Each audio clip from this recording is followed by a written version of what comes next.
Ya, y ahora te hago una pregunta. Ajá. ¿Un sordo que descubre las vibraciones puede disfrutar de la música?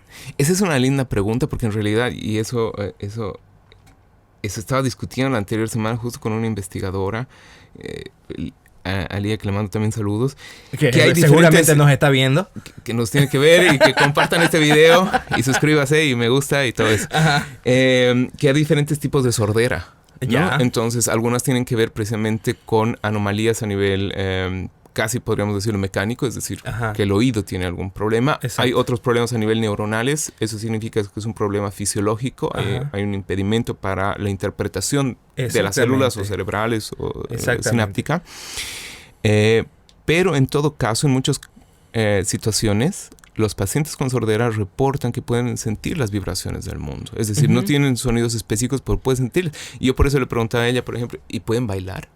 Porque para Claro. bailar necesitas precisamente escuchar el ritmo y seguir. Sí. Y ella, de hecho, tenía un estudiante que era sorda y Ajá. podía bailar y seguía el ritmo. Entonces eso es lindo porque nuestras percepciones nunca son como nos dibujan en el cuadernito de primaria, ¿no ve? Ajá. El oído por aquí, el ojito por allá, Ajá. sino que más bien son un complejo de sensaciones. Y por eso el mundo para nosotros es tan complejo y por eso necesitamos de la poesía y del arte para comprender la realidad.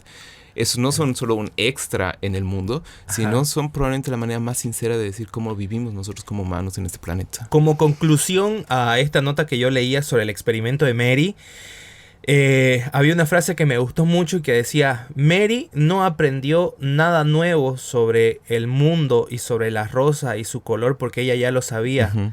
pero sí aprendió un poco más Ah, sobre ella misma. ujú. Entonces te habla de lo que podés entender y tener una explicación racional, física, etcétera, etcétera, pero en el momento que interactúas de forma mucho más fuerte con estos elementos, te hacen sentir cosas y quizás aprendes algo sobre vos mismo y no sobre lo que está afuera. Ujú.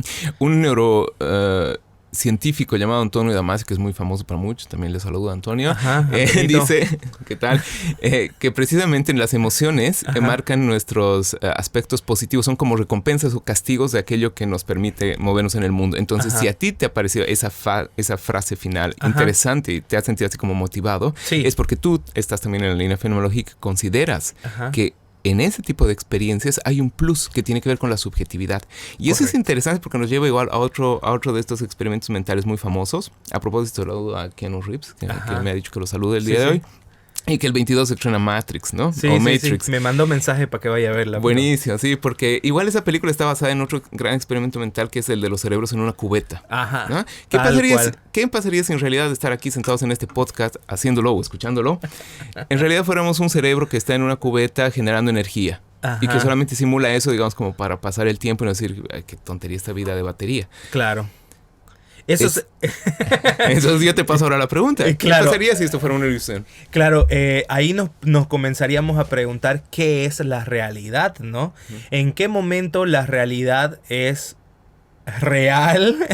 Porque, a ver, si fuera el caso de que nosotros fuéramos unos Sims y simplemente estuviéramos nadando en una bolsa de agua y solamente estamos generando como una especie de sueños, pero esa vendría a ser nuestra realidad, ¿no? Entonces lo que quiere decir es que no hay una sola realidad.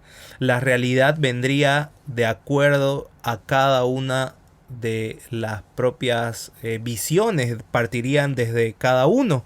Nuestras realidades son muy variadas y en ese sentido también lo que nosotros podemos juzgar del mundo está sujeto netamente a nuestra propia realidad y no podemos llamar como absoluto a nada. No sé qué opinas al respecto.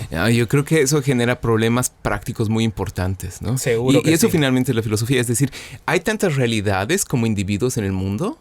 Yo creo que sí. Ya, eso es interesante, por una parte. Por otra parte, viene la pregunta, ¿hay algo común? ¿Eh? Ajá, porque hay otra cosa que a mí me parece muy interesante que el otro veía a Javier Santaolalla, no sé si has escuchado hablar de él, es un chico que habla sobre física en redes sociales, que se hizo muy conocido por un canal de YouTube que hablaba de física y que hablaba de qué pasaría si existen seres de 4 dimensiones. Uh-huh.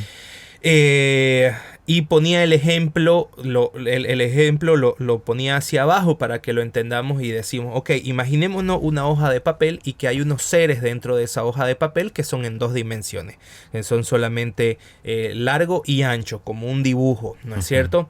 Pero nosotros somos seres en 3 dimensiones. Nosotros somos seres que tenemos, que podemos entender a los que están en las 2 dimensiones, pero los que están en las 2 dimensiones no nos pueden entender porque su realidad es otra. Entonces, si vos pones un dedo sobre la hoja de papel, el ser que está en esa hoja de papel solamente te va a percibir como un círculo, ¿no es cierto?